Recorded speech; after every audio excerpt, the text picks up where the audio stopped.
This week's podcast sponsor is Stand For Clothing. Stand For Clothing is a street style and sportwear brand based here in Cork. The SF brand is more than just a clothes producer. It's a culture for people chasing their mastery and inspiring others with their passions. SF's founder truly believes in dedication and embraces ambition. Born out of the 90s hip-hop, basketball and graffiti culture where there were two tribes, kings that praised quantity. They were all about getting their tags everywhere, quickly and often. Their tag would be seen all over the city, but it'd be sloppy. On the other side, the real wild style tribe. They were more about quality, taking time to master letter structures and colour combinations as a true art, with attention to every detail. Quality over quantity. This is reflected in the founder's personality and his approach to every corner of his life up to this day. On his journey, Thomas has had to learn and develop a lot of skills to fulfill his dream. From design, textile technologies and print, to running a team and a full-scale business. Now he's also an awarded branding consultant running a creative agency. In his free time, he's a basketball player, a photographer, and still writes graffiti. 20 years of passion have gone into the brand. They don't just buy t-shirts and print on them. It's all sourced and manufactured in Europe.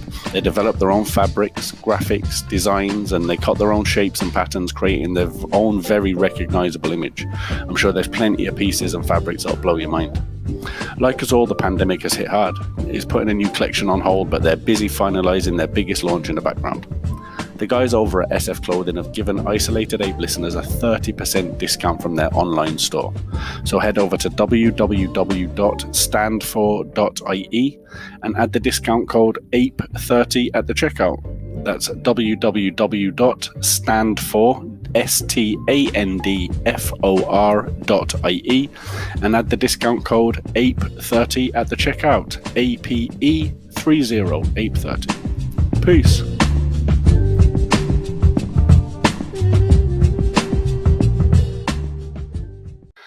Hello, ladies and gentlemen, and welcome to Isolated Ape podcast episode number 25. This week's guest is John Relihan. He is a pitmaster, a chef, originally from Kerry, but worked all over the world. Real passionate guy, really passionate about his craft. It was great to see that come out of him. You'll certainly hear it in the podcast. We discuss his life in Kerry and starting there, and then how he ended up on Jamie Oliver's 15 program. So we discuss what the program is, how it works, and what came out of it for him. So he's had plenty of highlights in his career as a chef. He's also carried the Olympic torch, so we have a little recap about that. And we also have a really great recipe for beer can chicken. So if you want to have a listen to the recipe as he's talking through, like I say, John's a real passionate guy. He gives you a full explanation of how to do it, how to barbecue it. It's mouth-watering is the word I'm looking for. So if you do go ahead and cook it, post it on Instagram, give us a tag us in it, and we'll share it as well. So I hope you enjoy the episode. Real fun chat with pitmaster John Relihan. Peace.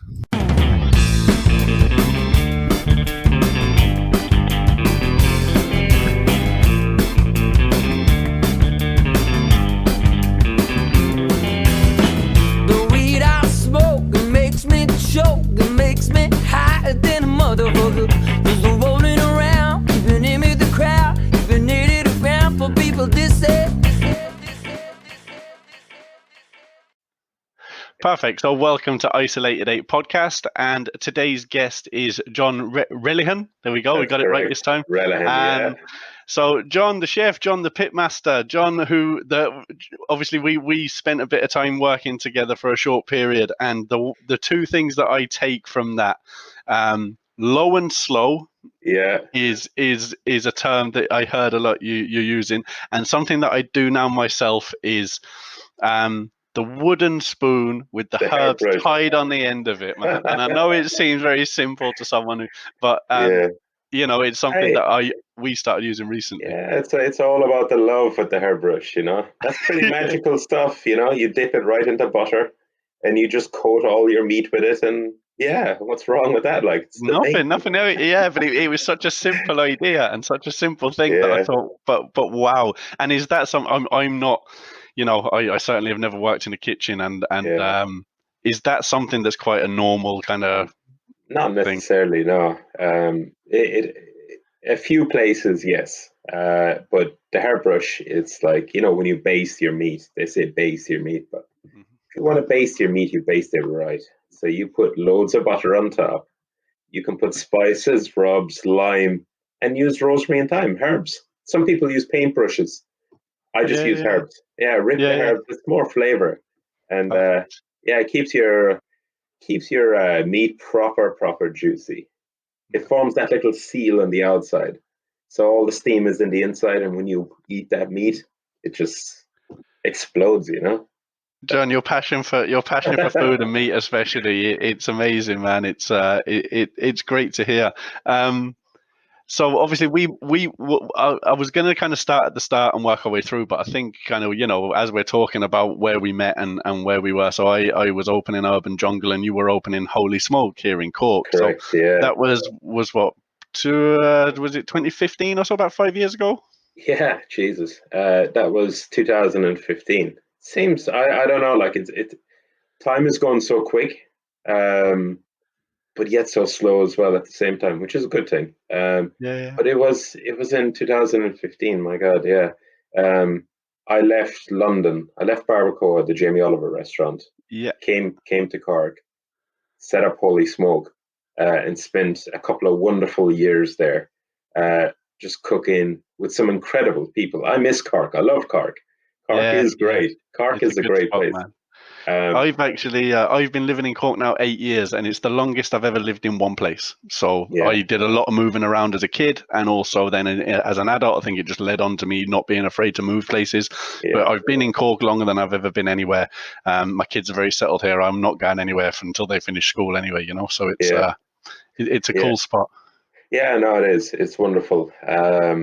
Like it was great just going to work there in the morning, like grabbing a coffee and going in and just cooking meat over the fire, and Decky, Billy and Eddie and all of them, So it was like Decky is the head chef there and currently still is the head chef. Perfect. Yeah.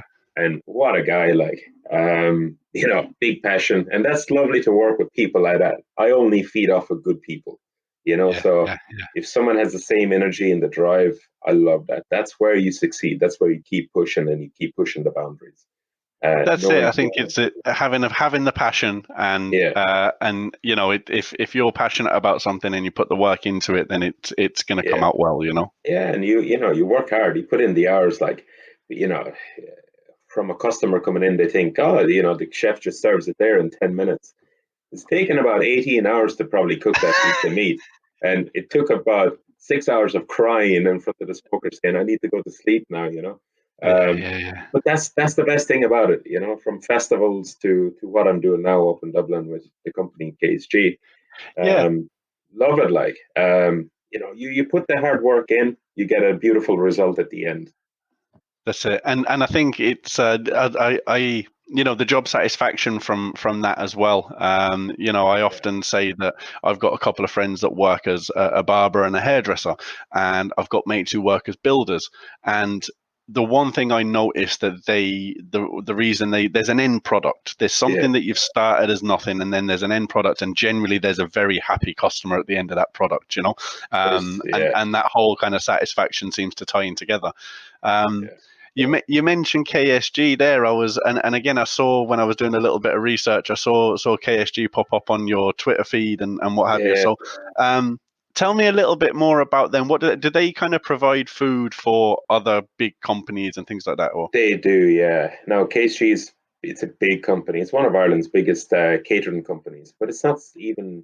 It's a catering company, but I wouldn't even call it a catering company because we cook everything on site, in house, fresh, using the best farmers, using the local suppliers.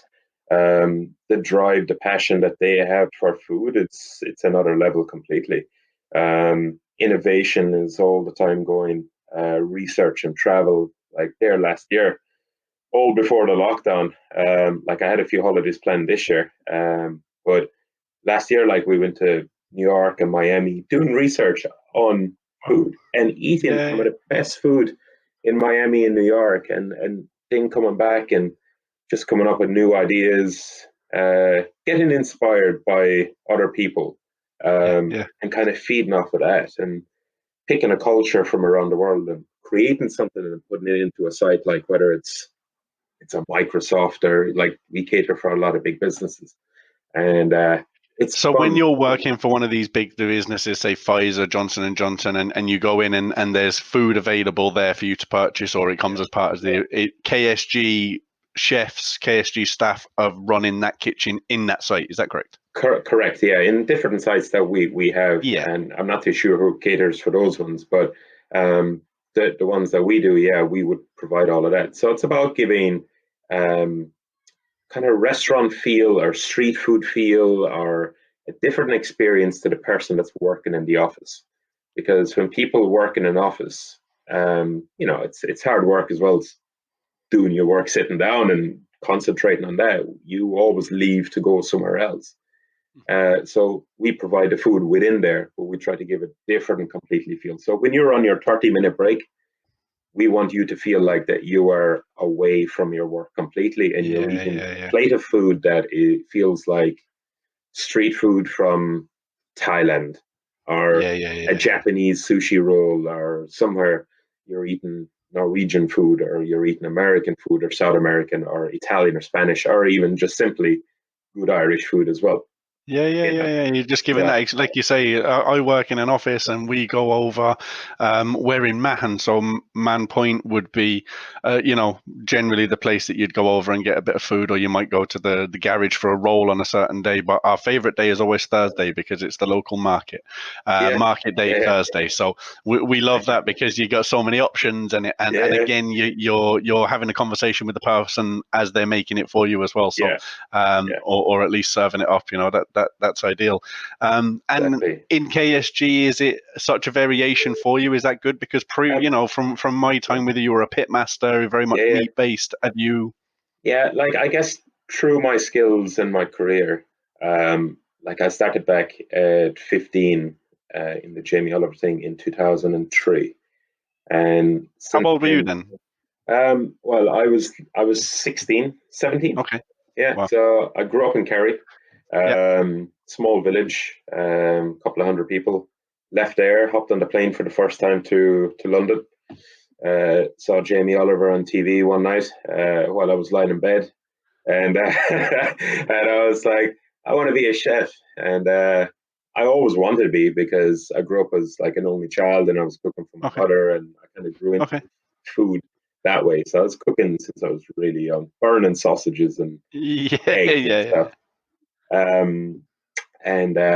I had the passion for it. Went to school in Abbeyfield, started up home economics here, and even though home economics, there was like sewing clothes and ironing.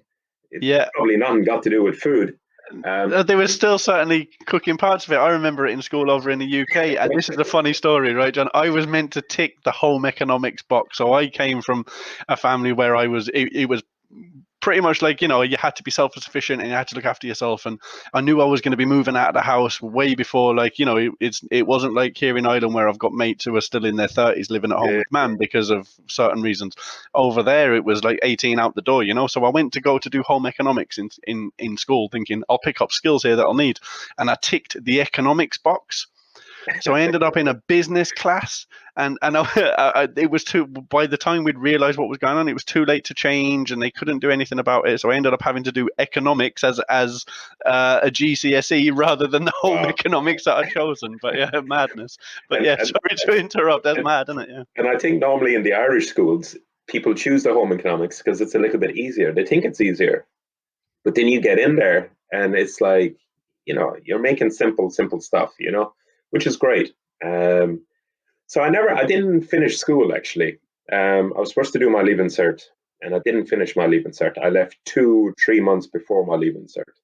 And it was a big problem because, like, a lot of people were saying, Jesus, like, you came all this way. Why are you leaving 3 months before, finish it? But then at the same time, like, I wanted to leave. And I found it in my gut, and there was people telling me not to, and people telling me go for it. And my mother and my family was great. They were like, basically, do what you want, and that's a great way to be, like, They had trust in me. However, it wasn't like just do what you want. Think about it logistically, look at it, put it down on paper, put out the different paths. what's the positive and negatives, and then choose yourself and what you want. So I guess, yeah, applied, wrote a letter to Jamie, got a letter back a couple of months ago, a month after, Yeah. with an English stamp on top, and I was like, fuck, this looks weird. What's this? Opened it up, and it was a letter. Exciting. Yeah, it was. Bloody hell, I was nervous as heck, Hopped on the plane, had to get a neighbor to book the airline ticket because, back then I was like, it's not as easy going onto your phone. We didn't even have it. Yeah. I was thinking, where's all the pictures of this time? Like there was no iPhones, there was no camera phones. So it was disposable cameras, and then you had to get them developed and everything else. So you probably just didn't even bother. Yeah, it's so weird. It's only a couple of years ago, 2003. Technically, it's a bit mad. So I couldn't find pictures of it, but yeah, I had to go to my neighbor's house to go on the internet and let it buzz up, and all of that, and book Aer Lingus, Shannon Airport. Tear works coming out my eyes. Oh, I don't want to go. Yeah, nerve wracking. You were a young man, and it was a big move, Yeah, it's a country by going into a city that's 12 million people. It's a bit different, Big step. But yeah, look, I went over and I did my first interview and flew back and forth. Met Jamie on the first day, told him my life story and blah blah blah blah, and we all really connected. Him and his team are fantastic, and been in touch with them ever since, And we're one big family, and ended up just flying over a couple of months after, and then he told me on the Thursday that you're now starting college Monday morning. So I was like, wow. Great. And for those that don't know, the 15 kind of foundation or program, I don't know what the right word is, but so that's it was set up for underprivileged kids. It was, in inner city kind of London kids and trying to give them a way out and a career and a passion. That's and yeah, okay. Yeah, cool. I came from one street, one road in Kerry. That's different. But no, look, I was honoured to get in. Now, unfortunately, no longer it's there at the moment. However, there's could be stuff for the future that he'll be looking at and stuff like that. But he has a big passion for helping other people, which that's why I kind of fell in love with the guy. Him and his team, he has a big team behind him, and it's, as I said before, it's all about the people you surround yourself with. And the same with Jamie Oliver. He surrounds himself with good people. They have the same drive, the same passion, and they created something special. Yeah. But yeah, look, I flew over on the Monday and started college, and ever since I have not been back pretty much. Wow. So yeah. But it was, how long does that course and that program last? That course, I guess I done 2 years in the college, and I done 2 years in 15, and then I graduated. I was, I put a lot of hard work into it, and it wasn't easy because we didn't get a lot of money from that. And I worked in Ireland while I was going to school as a bartender, cleaning bloody toilets and bars and floors and serving drinks, and I was doing all the dirty work there, And then I worked in Aloes in Lestow, which is a restaurant that's still going, a beautiful restaurant, on the weekends. And then I work with my uncle as well, landscaping, cutting grass, looking after horses and stuff like that. That set you up for the chef world, right? Because you need that graft. You need to have the ability to put your head down and work hard in some sweaty arenas. sweaty places and dirty places, and working out in the countryside down in Kerry where my uncle put me, picking stones. For a lot of people that might watch this, they won't even have a clue what picking stones is. It means you're fucked. You basically go into a field that you can't even see the end. You build up all the ground, you root it all up, and all those big massive stones, they don't disappear into ground. You have to pick them up and put them into a heap. Until I realized my uncle actually had a machine to do that, but instead he got me. Well, yeah. Well, he knew what he was doing. He was setting you up for some hard work. Setting me up. Well, look, it was times like that where he would just leave and it was just raining, and I could see the rain in the Irish countryside just coming. Slowly. It's 10 miles away, but I could see it coming, and I know it's coming. And you just carry on picking stones, and then I'd finish that work, go home, shower, clean, cry a little bit, and then I would go into the nightclub. I'm working till 4 a.m. Wow. Then go to school the next morning at 8. Buses outside at 8. Get that, off I go. And look, that's kind of never stopped throughout my life. And I think the lockdown now has kind of showed where you have to be slow down a little bit. Yeah. And how's that affected you? I suppose, going from 100 miles an hour to being told you can't do anything, and stay home. Is it been tough? No, I'm doing a lot more now. At home. Yeah. Like I'm reading books. I'm going out exercising. I packed on a few pounds there in the past couple of years, and joined a group called Chef Fit, which is for chefs. You should look it up. It's great. It's basically a guy called Cameron in Dublin. He now lives in Australia. He set up a group online. It's all done by online training and apps, and you have to record everything, do videos, and showcase what you're doing. And there's no getting away from it. Like, you get phone calls at all hours of the morning, and it is it's great because it's not just fitness and gym and stuff. It's mental health and yeah. And I think that's going to be a lot of that's going to be a challenge for everyone when we go from being able to and expected to work every hour God sends, to then be told to stop, and then now trying to have to work our way back into that. I'm worried about it with my kids, especially. Kids are very adaptable, and they've adapted to this isolation quite well, but they've also got to adapt going back the other way. Correct. Yeah, like you can become into a habit of it. Like chefs have that kind of tendency, and not every chef does it, where they drink or they do other stuff, all the time, just to get away from the life of what we do, of the long hours. Not saying that every chef does it, but it's not a no. Yeah, I know from my time in Lanzarote, and I know it's probably that's a small little island, but the biggest drinkers were the chefs, man. No doubt. They'd be finished a bit earlier than all the other staff, and then they'd go into the bar and they'd have a few pints then, and then it'd kind of, that leads on, So look, the chef thing, it's changing the lives of chefs. Myself and Decky is actually in it. And Decky has shedded the pounds. The kilo's gone. He's trimmed, like proper 6-pack and everything now, And has exercise always been something of and running and stuff? Has that been something you've always done, or? No, to be honest with you, I was always the short, ginger, freckled, fat kid at school. I got picked on. I was in home economics. It was not a good time, school. But I built up a good character from it, Yeah. The reason I asked that running question, John, is because you've done something that not many people get the chance to do, but everyone will know of this task. So you did you ran a little way with the Olympic torch, is that correct? I ran a couple of 100 meters with the Olympic torch. That's still something that not many people can say, but everyone knows what that challenge is, man. How did that come about? Completely forgot about that there. Jesus, that's a hit from the past. The Olympic torch, that was 2012, years ago. Like, geez, that's ancient. I guess I was working in London at that point in Barbacoa. Got a phone call. I think Jamie and the team nominated me to take the Olympic torch.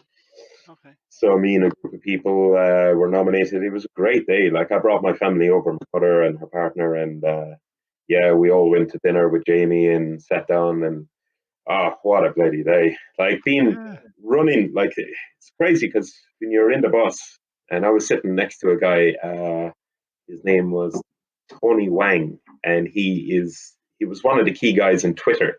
And I didn't even know this guy. He's now moved on from Twitter, but he's in another big business. I'm sure he's doing really well for himself. Great guy. Chatting to him, and just turned around and said, "What do you do yourself?" And he goes, I just work for Twitter. He's very high up in Twitter at that point. Yeah. I just work for Twitter, low key. Low key, like, and there's me, just a chef, So we got out of the bus. There's hundreds of thousands of people surrounding the streets, like pulling you, and the torch comes along, and like it's a very serious thing with the torch, because I didn't realize, but they have security, like proper security around the flame. Like yeah. this, Because that can't go out, right? no, they have a backup as well in a hidden location. I was asking all these questions, like, and yeah, it was great. Like, they lit the torch, you went in, they shoved you, run, and it's like you kind of want to cherish the moment they tell you slow down because you only have a couple of 100 meters. But when you're in it and there's thousands of people screaming at you, trying to grab you, security holding them off, you leg it. So before you know it, it's already finished. Your leg's done. Yeah. Your length is done. Back on the bus, and then they won't allow you off of the bus until the end of the route, which was like probably about 5 or 6 hours. So my family were running. My mother was running with her disposable camera. Pictures. They all backed off to the pub, and you're stuck on the bus. I was stuck on the bus on a summer's day in London with all these interesting people, and got to the bar. They were all pretty well on it at that point, and then we all shut off for dinner to Barbacoa with the gang. There was a good group of us that day, and we're doing shots of moonshine, like proper moonshine, eating barbecue, proper American style there, you know. And it was a great day. And you worked in Barbacoa as well, correct? Where you kind of you start and you ended up being head chef there. Is that correct? Or? Yeah. I started off as a sous chef there. Got my ass whooped for many years. Proper whooped. When I say blood, sweat, and tears, there was a lot of every one of them. There was a lot of tears. There was a lot of blood. There was like, not in a bad way. I mean, like chefs with knives, all of this kind of stuff for people who are saying, "What blood? What?" There was a lot of blood, sweat, and tears, and it was fantastic. It built me into a character. You work hard, like we were working. I would start the fires in the morning. Could be 7, and by the time I get home, it could be like 1 in the morning, and you just go straight through. And that's my mindset, you know. That's the mentality you needed for that, right? And it's about looking after your other staff and making sure they work their hours and take care of their health. You don't want to kill anyone in the process. Well, you got to think about that for yourself as well. And that obviously kind of, you know, that's where you became, or did that really kind of, was that the reason you wanted to bring that to Holy Smoke, to Cork, bring that back to Ireland, that kind of style of cooking and the equipment, and what kind of, you know, what was the setup like there? Because that's a big restaurant, right? To be barbecuing for people. Oh, look, me and the guys that worked there were fantastic. They, like, a couple of them are like my closest friends, and we still chat, you know. And I guess when you walk into the kitchen there, when you were cooking on fire, you would have a wood fire oven, Japanese robotic grills, a couple of different layers of the grill. You would have fire pits, where you can bury animals and do all of that. You would have tandoori's, you would have Argentine grills, smokers, and jospers, and green eggs, and all these different types of equipment in there. So I guess then when the guys in Cork, Billy and Eddie, kind of wanted to come up with a new concept, they done their research and found myself online, and we kind of had a little chat, and they said they want to do something barbecue, and I said, well, you know, I know a little bit about barbecue, and you know, I can help, you know. So we came over, and then we put in a smoker and a big massive grill in there, and then I found a wonderful man called Decky, you know, who I was speaking to actually just about before I spoke to yourself. I was talking to Decky, and it was funny because back then, like in Ireland, a lot of people don't have the experience in cooking on fire. There's a lot of good chefs out there that can, and not too many people can do it within a restaurant. It's different when you're cooking outside in your back garden to actually taking that concept, putting in a restaurant, providing for customers. You need to have the chef mentality, you need to have the barbecue, the passion, you need to have all those elements to make it work in a restaurant. It's not the same. And called Decky. Decky came in for an interview, met Decky, loved the guy, fell in love with him straight away.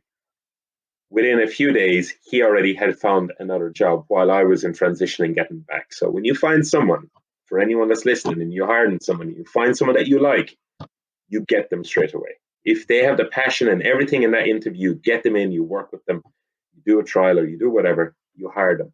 You don't let them go. Yeah. So I let Decky went, and he got another job because he has a family to provide for, of course. Mm-hmm. And just after that, a week later, 2 weeks later, I had a few people coming in and out, and I wasn't too happy with them. I'll be honest, because I had Decky. I had Decky in my heart. Yeah, and that was the bar that had been set, right? Jesus, he set the bar feckin' too high, and I was like, oh, I missed Decky. I don't even know this guy Decky. Like, I just met him. Like, I like the guy, And I said, you know what I'm gonna do? I'm gonna send Decky a message, an email, or just, hey Decky, hope you're doing well. Hope the new job is going good. How are you? ? And he responded, and he goes, oh, it's okay. When he said it's okay, I knew I had it. I had it. It's okay. He should be like, it's wonderful, it's great, it's this. I was like, I got this guy.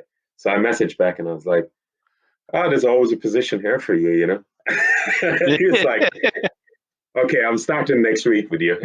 So yeah. So he came the week after, and yeah, we kind of partnered up on this, and it was great. Like, yeah, working with him. And obviously, kind of, people have barbecue in their head, but I don't know. I was listening to a previous interview you'd done, or I read somewhere that when what we're doing in the garden when we light up the barbecue is pretty much just grilling meat, right? It's technically grilling meat. Yeah, so what would be what would you class as barbecue now?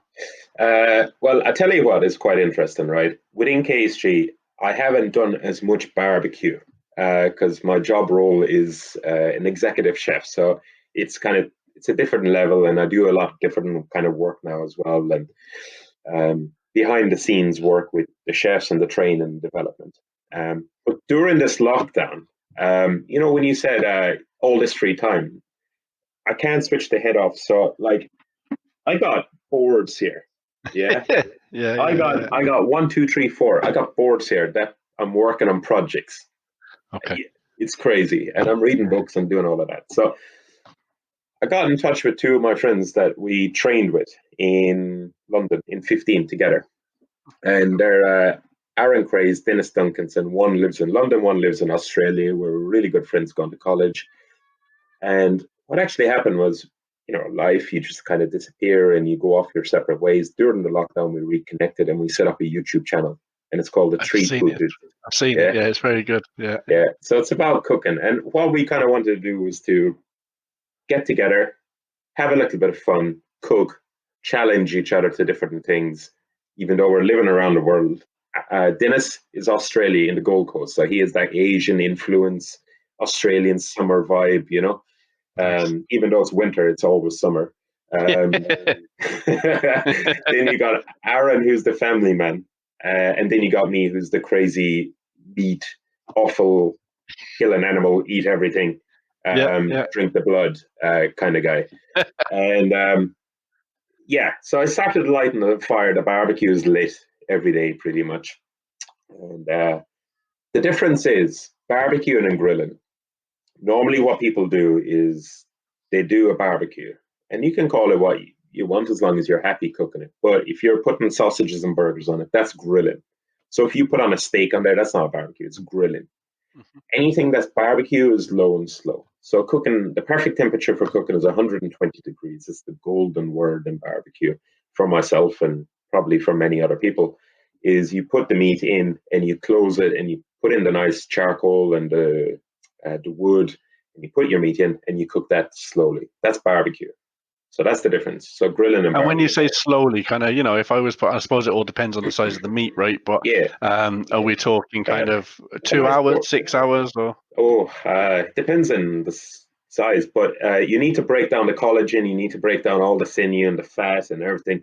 A pork shoulder that's probably about a 4 kilo or a 2 to 4 kilo piece. Pork shoulder could take up to 8 hours, 10 hours. I've had pork shoulders. I've had whole pigs. Like through my time there in the past couple of years, traveling and stuff, going to Brazil, where we were cooking whole pigs, or at the Big Grill Festival in Dublin. There was pigs there that took about 36 hours because they were Yeah, it's huge. Oh, yeah, they were the size of a Mini Cooper. I know that I've got some listeners here that are big foodies and that I'm quite interactive with through social medias and stuff. And I know there's a couple of people that eyes will be like, going, okay, so now I've got an idea of weight and time and what I can do. And then I've got a lot of people who are parents who are going, there's no way I can leave a barbecue cooking in my garden for 8 hours. My kids will be all over that. And, the risk of it. So it's that. Yeah, look, keep the kids under control, but get the barbecue lit up. There's a couple of things, like if you're using gas or you're using electric, it's okay. I don't like it necessarily. I like charcoal, but if that's all you have, then get it going. It doesn't matter for me as long as you're happy and you're close the lid. 120. Yeah, close just the go. lid. Just go. Yeah. Just go and have fun. Like I done a Birkin chicken there the last day. And I do different barbecue from around the world and stuff, but I love a good chicken in the barbecue. And like, forgive me here if I'm going to ramble on here, but no, geez, the chicken was amazing. Like I bought this beautiful chicken. It was a corn-fed chicken. I got a nice can of beer. I brined the chicken, right? So this is the special thing, right? So with a beer can, so this is the can, yeah? You open up the can, you pour out half the beer into a big container, right? Water, beer. You can pour in a little bit of Jameson's whiskey in there if you want, right? That's the brine. So before people brine, and why you brine is you add 15% more moisture to your meat when you're slow cooking it. So you can brine your pork, your turkey. Meats like that need a little bit of love and brining, and it infuses the flavor. Thyme, bay leaf, garlic, lime, cayenne pepper, garlic powder, onion powder, turmeric, smoked paprika. You throw it all in there, mix it all up with some salt, because salt gets right in there. Throw in the beer and the whiskey. Leave it overnight, 24 hours or overnight, whatever you want. And how much? So you've got a chicken that's sat there, we all know, look, with the size of it. Does it, how high would it be? Submerge it. Okay. Submerge it, yeah. So chicken is here, just have the water on. Well, on top. Cool. Yeah, and that flavor will penetrate right into the chicken. It's amazing. It does make the chicken more juicy. So if you're cooking turkey or you're doing pork, you can do the same process, and you can have fun and change up whatever beer, whatever you want to throw in there. Yeah. Throw it in there, right? It's really good. This is the secret. So you take out the chicken, you rinse it off, you rub up Frenchie's mustard. Frenchie's mustard is American sweet mustard. The reason why we use that is because it's the sugar in it. So when you slow cook that, it caramelizes. So it's not spicy. It's not mustard like Dijon, where that ham and cheese sandwich, with mustard on top, my mother makes. It's not like that. It's sweet. Yeah. It's delicious. You could eat it with a spoon. It's your hot dog mustard, right? Yeah. It's you could eat it with a spoon, like dip it in some chocolate or whatever if you want. Like, I wouldn't recommend it, but never tried it, so you don't know it until you try it. Like, rub up that chicken with Frenchie's mustard, and then you can make a nice barbecue rub. So you can use make a rub. You can buy one in the shop if you want, but you can make it. And like garlic powder, onion powder, brown sugar, oregano, bay leaf, smoked paprika. You can even throw a beautiful jerk. Make a nice jerk with allspice and nutmeg and everything. You can make a beautiful Caribbean style jerk chicken and use a beer. The beer that you can use can be anything from Guinness to a nice hoppy lager or something nice and crisp and summery. If you're doing a nice Caribbean jerk chicken, you need to use Red Stripe, man. Red Stripe is the one. That's what's needed, right? I got a Red Stripe. I got a Red Stripe in the fridge. Nice. Red Stripe is the one. If you can get Red Stripe in the shops, then get Red Stripe. It's amazing. So you open up the can, you pour out the half into the brine. The other half, leave it in the can. When you have the chicken rubbed up, let's go all jerk with this one, right? So you have it all rubbed up with the jerk spice and the Frenchie's mustard sweetness, delicious. Put the can that's open with half the beer inside the chicken, right up the butt. Just squeeze it right in there, yeah? Chicken doesn't mind. Take the chicken, take that chicken, it's going to love it, it's going to love it. Put it onto the barbecue. So you got your barbecue nice and round, put charcoal to one side, get it nice and white. White charcoal is the perfect temperature. Close the lid, put your wood off to the side so it smolders. You can order wood and charcoal online. Like, you can get it next day delivery from companies in Ireland. It's great. Like in the UK and Ireland, you can get it. Use cherry wood, oak wood, apple wood. Have a little bit of fun and play with it. Oak wood is safe. Cherry wood is delicious. It's sweet. So sweet chestnut is also really good. That adds more flavor to your chicken. So put your wood offside. If it's small pieces of wood, soak it in water or soak it in Jameson's whiskey or soak it in a bit of beer. So then you smolder the wood rather than burning the wood. Burn it. If you burn it, you don't have any smoke. It just goes away and it's gone. It's ash. If you smolder it, you get the smoke. That's what you want. Have your charcoal off to the side, have your wood here, and put your chicken with a little tray underneath, with a tiny bit of water in that tray. So then it's nice and cool over there. It's hot here. Put the lid down, control the temperature, 120 degrees, 130 is fantastic. Open the vent, the air goes in, circulates around, and it causes that kind of oven circulation effect. That's what cooks it. 2 hours, 2.5 hours, you take out that chicken. While the chicken is cooking, you get your hairbrush with your butter. You can melt your butter. This is what you need to do, right? So if you do this, tag in your Instagram. Yeah. So tag it. If you cook this at home, if you listen to this, we want to see it. Point, make this for us, for me and Nick. Tag us in on Instagram, and we will reshare because we will love this. Happy days. Get your little pot of butter, right? This is sexual talk here now. This is like if you have kids, if you have kids under the age of 18, put them in their room at the moment because this is going to get built. You get the butter. Yeah, you can put a little bit of jerk rub in there as well. So some spice mix you can get in the shop. Yeah. Put a little bit of lime in there. Put a little bit of chicken fatty if you want. A little bit of goose fat, whatever you want. Throw it all in there. Melt it down. Get your wooden spoon, rosemary and thyme, tied up with a little bit of string. Dunk it. So every half an hour, you baste that chicken with that butter. It's going to be dripping into the fire. And that fire then will cause the steam and the smoke. Yeah. Oh, seriously. Wow. Like, can we pause for a few minutes here? Yeah, we'll just give you a minute. Just give me a few moments, because you can see the passion. And the funny thing is, John, there's been a couple of times and through these podcasts that I've mentioned that, you know, food. I'm not a massive foodie. You know, when me and my wife are going out, it's rarely for a dinner. It's normally for a gig or whatever. But my mouth is watering right now from that, and I'm most certainly going to try this beer can chicken. No, seriously, like it'll be the juiciest sexual chicken in the whole neighborhood, in the whole of Cork City or Dublin or wherever you are. Yeah, it's going to be the juiciest chicken for miles. Wow. And it's so easily done. It's so easily done. And you've put this on your food, 3 Food Dudes. That's on your channel as well, so you can go and have a look at that and see how you've actually gone about it, the visual as well. Like like you'll have the can in the backside and the chicken, and it's golden brown, and it's you crack into the skin, and inside it's just juice. It's like how do you explain it? It's like a jelly. It's just it melts in your mouth. And then if you're doing it for family, throw on like a couple of sweet potatoes on there and throw on some baked beans. And I think that recipe that I kind of said, like I changed it up because we were doing jerk. You can, if you don't like spice, you don't have to put spice. You can do what you want with it. Like play with it yourself. Like I'm only giving you an idea and make your own flavors and your own. Do your own thing. Yeah. You know, you don't have to follow my recipes. You can take the idea and have fun with it and do whatever you want, as long as you do it and tag us in on Instagram. I think there's a recipe. Maybe that recipe might be going out in the Irish Examiner this week.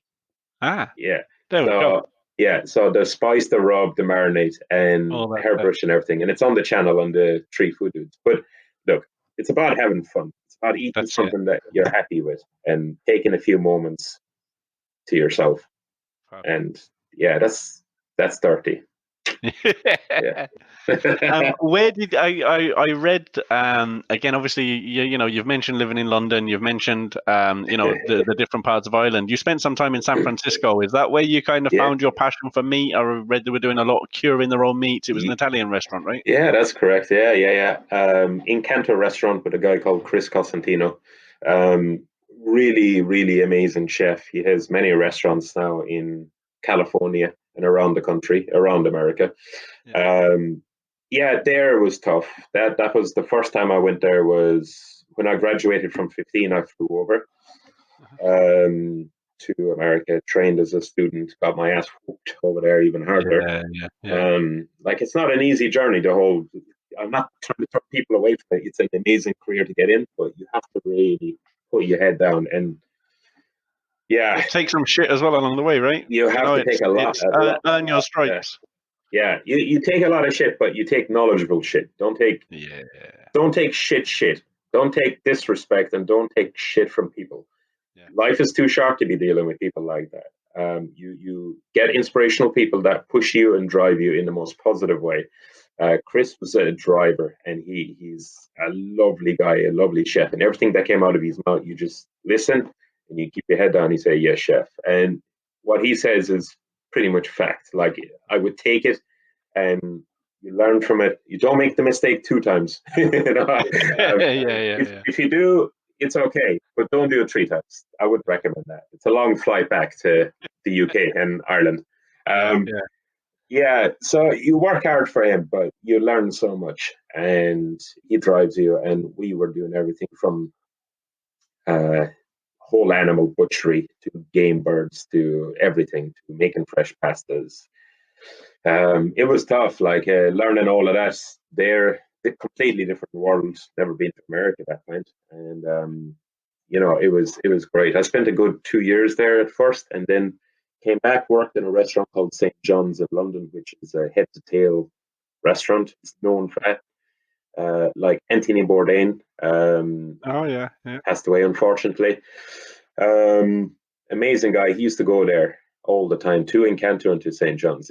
St. John's is one of Anthony's favorite restaurants in the world, in Fergus Henderson, where he used to eat the bone marrow on toast. So you get bone marrow roasted off, nice piece of sourdough bread, grilled, simply done, fresh bread, with a parsley caper, shallot salad with some lemon dressing, and a little bit of Himalayan sea salt next to it. You scoop out the bone marrow, put it on the toast, rub it in, season with your little salad, citrus, like lemon, shallot, caper, beautiful, and you sprinkle your Himalayan sea salt on top. That was the St. John's dish right there. That's what Anthony loved. Wow. So working in places like that, like St. John's was great. Missed those guys. I haven't spoken to them in a couple of years now, actually. Okay. Say like 2 years. So I might have to give them a call during this lockdown and catch up with people. That's what it's all about. Like, even though like you kind of lose touch with people, just make the phone call and just say hello. I think I've certainly learnt that through this podcast. If nothing comes from this podcast long term, the amount of conversations and the amount of people that I've retouched base with, and there's been 3 or 4 that I'd never met before. That I followed through or got kind of come across through YouTube or whatever, and I was just like, just ask, man, and went and had that conversation. And it's certainly I've had conversations with people that I've not spoke to in a long time through this this lockdown. It's shown me how you can actually be, I was always too busy. I've never really been too busy. You're never too busy. People say, "Oh, I wish there was more hours in the day." No, there's just 24 hours. Use them wisely, because if there was more hours in the day, you still fill it with shit to do. You'll still be too busy. If there's 36 hours, you'll fill that other 12 hours with shite. So spend a bit of time for yourself and have fun and be passionate about it and get in touch with people. So I will get in touch with them now. But like there was times there I was going in at 7 o'clock in the morning and skinning rabbits, skinning hares. Like it's in season and there's rabbits, like piles of them, and ripping the skin off and cutting them down and butchering them, and squirrels and hare. Oh, wow. Hair stinks. Yeah. You open up a hare. Oh, good. A cup of coffee in the morning and there's 50 hares in the fridge there. I'm telling you. It wakes you up, that's for sure. But that's how do you with KSG? Obviously, you're I'm sure there's vegetarian options and things that need to be provided as well. Is that something that you kind of delve into? Because obviously you seem very meat based and very I can't imagine you ever being a vegetarian. No, definitely not. However, I've come to eat more veg with meat and stuff in the past, like 2-3 years. Definitely eating a lot more grains and veg than I used to. Yeah, absolutely. And cooking veg over the fire, like There's people Yeah, probably, yeah. Barbecue doesn't necessarily have to be just meat, right? It's yeah, it's a yeah. style of cooking, you know. Yeah. Like a really nice dish is you get a sweet potato, wrap it in bacon, and put it there. No, you can do many vegetarian dishes from the grill and the barbecue and have fun with it and enjoy it. It might not be as good, but Yeah, it's yeah. I'm going not to a be, veggie. I'm not asking for meat at yeah, all. yeah, It was just a look, thought that popped into my head with yeah, your passion for meat and the amount of the yeah. amount of meat you're dealing with. It Yeah, was, look, there's so many things you can do on the fire with veg. That's amazing. It really is. All different types of veg, like tomatoes and salsas, and whole butternut squashes, and whole sweet potatoes, and whole courgettes and aubergines. Tossing them in nice herbs and stuff like that, and you can do beautiful skewers and stuff like that. So I'm trying to yeah. say that it's really good as well. It really is. Within KSG, like we do an awful lot of veg. Mm. It's a Everything is thought about within the company for the KSG because it's all about the food that we're giving to the people. So it's all the calories and the right quantity of protein in the veg. Everything is thought about and analyzed very creatively without affecting any flavors. So it's actually Yeah, yeah. making the dish from here to here. That's what I love about it. And that's where I kind of got that interest of eating a lot more veg, and especially joining the thing like Chef Fit, where like this time last year I was like 98 kilo, and within the fitness training and working with the likes of KSG, seeing that because you're getting inspired by others, you're actually eating more veg. So eating more veg, eating more grains, eating good meat, eating balanced dishes, eating breakfast in the morning, which I never done before. I Um, never eat breakfast, Johnny. Do you find that would like? And I'm certainly not yeah, piling on the pounds, but I'd like to lose a little bit. And yeah, there was a rapper who from House of Pain. Do you know the yeah, band House of Pain? Jump Around, Everlast, yeah. the main rapper of that. He was saying that he'd lost a load of weight recently, and he said that having a breakfast means he's not having the munchies at night time, which he's then sleeping on. That's And it's correct. something Yeah, that I really need. I don't have a breakfast. My wife kills me, but yeah. Look, porridge is an old classic, like a good porridge, but you can do all different things with the porridge. You can add whatever you want to it. yeah, yeah, yeah. It could be a simple breakfast like with bacon, spinach, and tomato. That's healthy. Like you got bacon, fine, it has a bit of fat, but get over that. If you work out and you eat a bit less, you lose the pounds. So eat Yeah, healthy, yeah. eat at good times, eat healthy food. Then you don't be pickish. Because I used to pick on shite before, and Yeah. pack on the pounds. So last year I was 98. Now it's 83 kilos. So, and I'm Oh, still fair play. trying to shed Yeah, down. yeah, yeah. Okay. Get to that right point and run in. Like I couldn't even run before. But then what I feel is like last week I done a 105-kilometer run in the whole week, and it was morning and evening running, Yeah, yeah, yeah. and 10 in the morning, could be 10 in the evening, continuously every day. And one day, then on the Saturday, I done like a half a marathon, that kind of thing. Yeah. And I found that week, I drank a lot more water. I ate breakfast in the morning. Some days I would have fruit and yogurt or a porridge or a piece of bread with some bacon on top with spinach and tomato. Simple, simple. Um, Nice lunch, healthy lunch. I wouldn't even eat meat for the lunch, even though I'm the meat eater. I would eat a nice salad for lunch, full of grains, and then I would eat a bit of meat for the evening time. So it could be a nice salmon that's cooked on the barbecue on the grill that I would have with some nice grains and stuff. That week, I don't think I could have done it if I've ate a lot of meat that week. I wouldn't be able to run Yeah, that distance. yeah. The kind of Yeah, the sluggish feeling you may get from it yeah, rather than the Okay. yeah. Yeah, So I was eating balance. light and cleanse. Yeah, this week I won't be doing 100 and something kilometers because I've eaten a lot of meat. Okay, So yeah, but you're still sorry. running, right? Today is Monday, isn't it? Last week, yeah. Yeah, Yeah, still running. Yeah, still running. I'll do shorter runs. Yeah, yeah. slower. Yeah. Yeah. Well, John, we've got to the 50-minute mark, mate, and it's flown by. That's been really, really quick. It's been Yeah. really enjoyable conversation. So, just to recap on where people can find you, on YouTube, you've got the Three Food Dudes. Three Food Dudes, John Your own, Relihan on yeah. Instagram and Facebook, and yeah, come and visit me in Dublin. Happy days, man. Happy days. And Yeah. anyone who does do the beer can chicken, please Oh. do tag us, man. Obviously, when we're doing the promotion for this, I'll be tagging you all over it anyway. Yeah. But yeah, they'll see it there. Please do, because Add us on Instagram so we can see it, and then we'll reshare it.